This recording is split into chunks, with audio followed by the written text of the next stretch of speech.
Hey friends, and welcome to another video from Proverbs 27:9 Fragrances. Today I'm going to talk to you about my dad, and I'm going to wind up doing ranking his top 10 fragrances that I remember him owning and even selling back when I was a child. If you would go ahead and hit that subscribe button if you haven't already. Make sure the notifications are turned on, that way you're notified every time we upload a video. And if you like the video, leave us a like. If you dislike it, leave us a dislike. But leave us a comment. Let me know. I'd really like to know what your dad wore growing up. So my dad is the gentleman in the picture to the left there. That's his high school graduation picture. And I just always admired that picture. I thought he just looked cool. He was a unique individual. He was a musician. And he was... I was raised by my grandparents with my dad. My dad lived, and I lived with them growing up. And so raised by my grandma and grandpa, because my dad had some mental problems, as to what the doctors said, some schizophrenia, things that, that's what they called it. And later on in life, got delivered of that. Anyways, that's for a different time and a different story. But my dad growing up, with him being mentally disabled, he would do odd and end jobs like playing music. He was a bass guitar player. And one of the things that I remembered him doing, especially real early in my life, was he was a door-to-door perfume salesman. And what he sold was like ladies and men's perfumes, but he sold inspired expressions. And I remember the ladies had versions of like Lauren and Chanel No. 5 and Coco and Poison, and trying to think of all the Shalimar. And he had all these different, knockoffs basically, but they were all packaged identically in these small square boxes that were wrapped. I think it was a white box, but it was wrapped in this real heavy paper that was solid color. So like Poison had this deep burgundy color, and Joy had a color, and like Lauren seemed like it was maybe light blue, or that might have been a fragrance called Chloe. I know there was a bright red one. Chanel No. 5 might have been the red one. I can't remember, but anyways, there's all these different, but they're packaged identical. I wish, if somebody out there knows what company that was, what name, please tell me. I've been trying to figure that out for probably 10 years. And then the men's was just, he ordered all these things from, seems like it was some world distributor's warehouse or something like that. And he would order all these, things, and the ladies was a higher end. It was a parfum concentration. It was 1 ounce bottles, and he would try to really sell them for a higher price. The men's variety was all eau de toilettes, and they were bigger bottles, and they were a cheaper price. But many of these fragrances he had the knockoff versions, but the ones specifically I'm talking about are the ones that he had on his shelf, and he had the real versions, and he would wear them. So that's a little bit about my dad. That's the reason why I got into the fragrance community. My dad passed away back in 2010, and just remembering that, and then having my own kind of discovery of fragrances now later on in my life, I thought it was a neat way to reconnect with my dad. So let me give you my top 10 of, let me name a couple of alternates that I remember him having. I know he had some, and sold definitely, a knockoff of Polo Green. Seems like Polo Green, the original Polo, was not one of his favorites, although I liked it, at least the knockoff version, because I know I went through several of those bottles when I was growing up.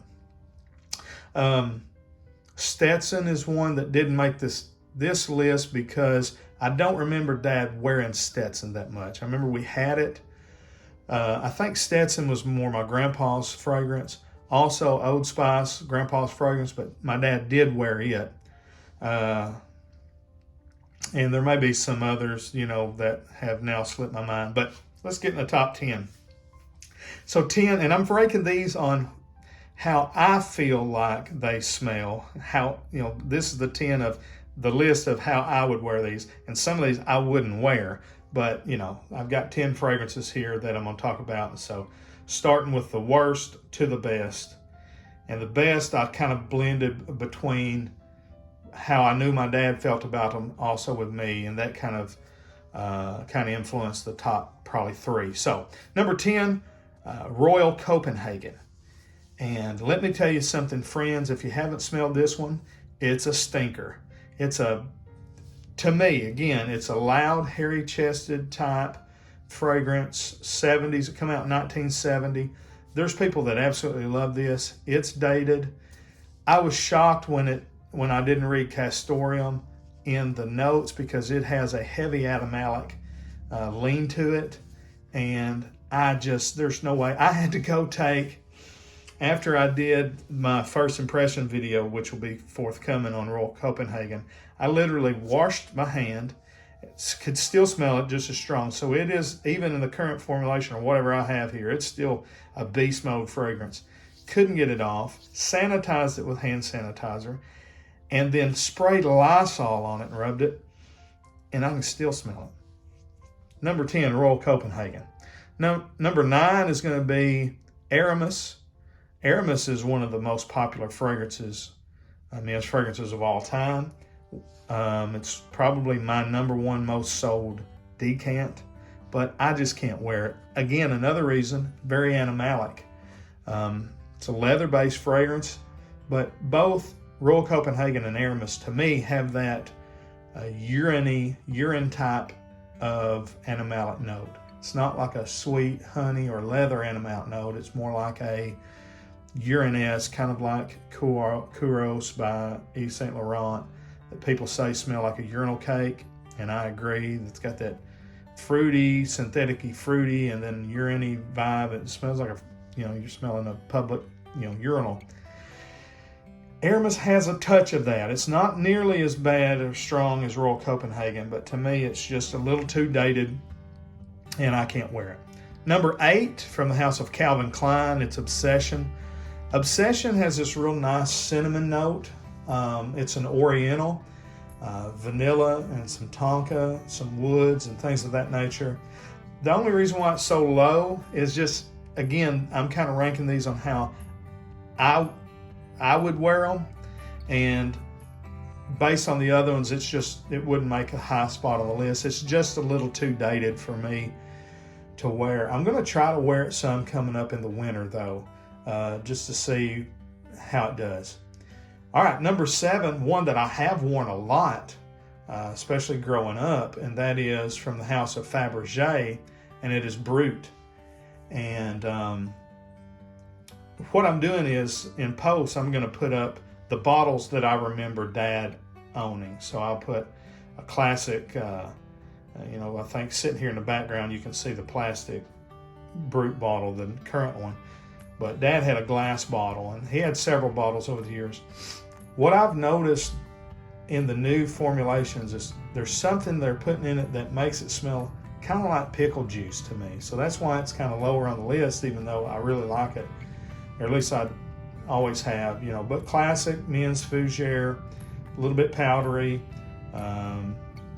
but typically I've always worn the aftershave version. Dad did have a cologne version as well.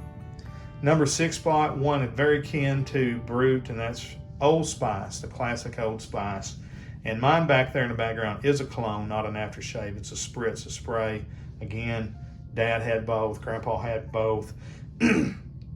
Associate this one a little bit more with my grandpa, because I remember us going out on a Friday night to the dance. Grandpa always worked a hard labor job and was always sweaty and just, smelled like your grandpa, or smelled like my grandpa, smelled like a sweaty old man, because he worked so hard out mowing lawns, and, he was collecting garbage for a while. He was, worked for the city, cutting the grass and stuff like that. Now, this is later on in his days, right before he retired.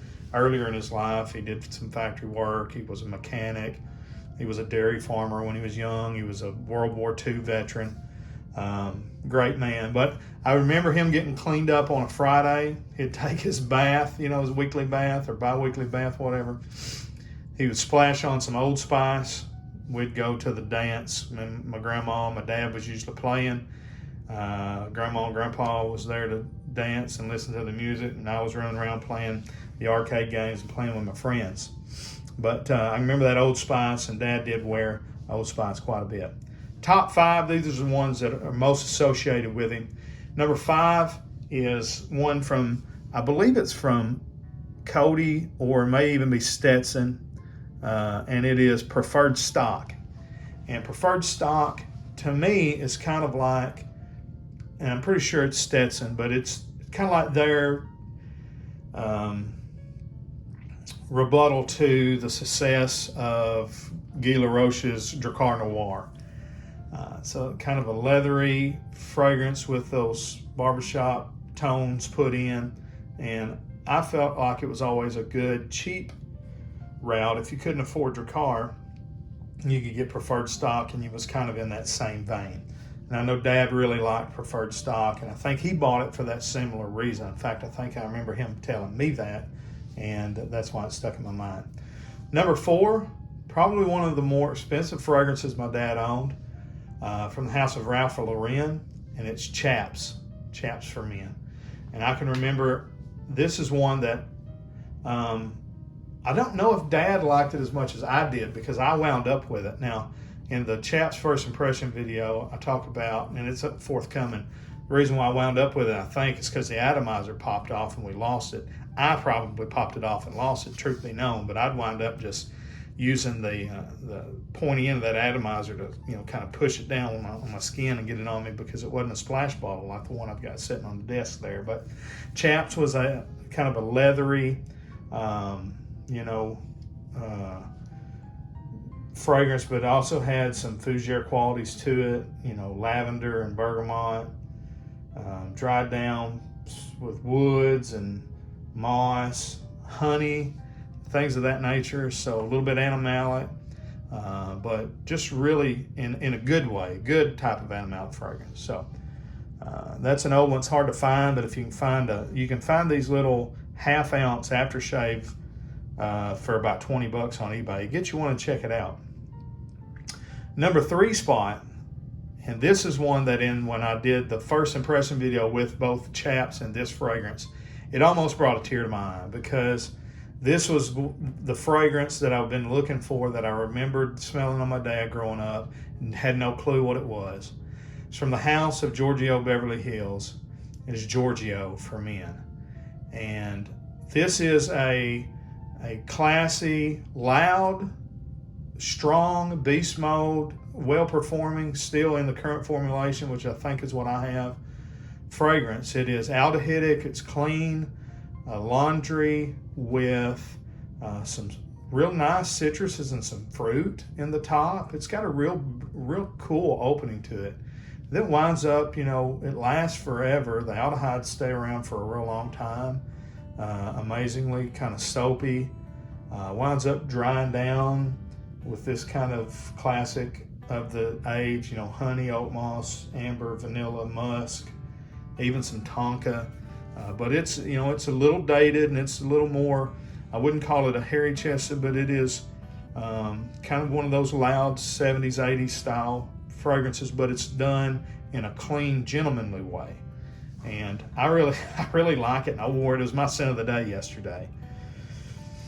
All right, number 2, and number 1 and number 2, I would probably flip them if I was just basing it on my personal preference, although they're really close. But I know Dad liked the other one a little bit more. So number 2 is a Zorro Pour Homme. And the Zorro is to me one of the best barbershop style fragrances ever made. A little bit of leather, a little bit of that classic dry down, but just a real great foamy, not too loud, not too in your face. There's nothing sharp, well blended, smooth. But if you're looking for a barbershop fougere that's not cheap or synthetic or anything like that, Zara Pour Homme. And then number one, probably you've guessed by now, from Guy Laroche, Drakkar Noir. Classic. In fact, they just come out with a new flanker. Now, it's not a Drakkar Noir flanker, it's a Drakkar flanker, because Drakkar Noir is a flanker to Drakkar. And I remember my dad talking about having the original Drakkar, but I don't know what it smells like. There's a new Drakkar, is it Eau de Parfum maybe, that just come out 2021 or 22. And a lot of people say it's a Drakkar Noir flanker. It's actually, but anyways, the original Drakkar Noir here, which is by far the best-selling fragrance from Guy Laroche, and most people assume it's the original. Nobody even knows about Drakkar. But Drakkar Noir, again, very similar to Zara Pour Homme, classic fougere, soapy, loud. As far as projection, I'm not saying it's not sharp, there's no rough edges on it, it's not overly synthetic. Just a great soapy barbershop foam style, traditional 80s powerhouse fragrance. And I know my dad loved it, and I like it. I know you probably have some familiarity with it too, maybe from your dad or somebody. So that's my list. That's my dad. I wanted to tell you about him and tell you why I got into this. And so I hope you enjoyed that. If you did, do all the things I need you to do, like, subscribe, comment. I'd love to hear about your dad. I read every comment. I try to, either like or respond to everyone. So till we see you down the road, I say God bless. Frag on, Frag fam.